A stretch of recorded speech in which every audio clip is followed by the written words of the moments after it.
যখন আপনার গন্তব্য স্রোতের বিপরীতে, তখন আপনি যদি স্রোতের তালে নিজের নৌকাকে ভাসিয়ে দেন, তাহলে আপনি কখনোই নিজের গন্তব্যে পৌঁছাতে পারবেন না। একইভাবে আপনি যদি অন্যদের দুর্ব্যবহার দেখে নিজেও দুর্ব্যবহার করতে শুরু করেন, তাহলে আপনি কখনোই সৎ চরিত্রবান হওয়ার গন্তব্যে পৌঁছাতে পারবেন না।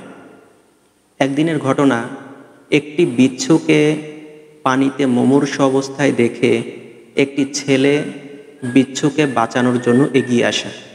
এ দৃশ্য দেখে আশেপাশের লোকজন ওই ছেলেকে বলে, তুমি বিচ্ছুকে বাঁচাতে যেও না, কারণ বিচ্ছু তোমাকে কামড়ে দিবে। ছেলেটি লোকজনের কথা না শুনে বিচ্ছুকে পানি থেকে উঠিয়ে বাঁচিয়ে নেয়।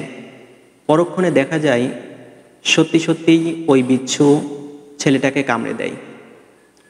তখন আশেপাশের লোকজন বলে, আমরা বলেছিলাম তুমি বিচ্ছুকে বাঁচাতে যেও না, বিচ্ছু তোমাকে কামড়ে দিবে।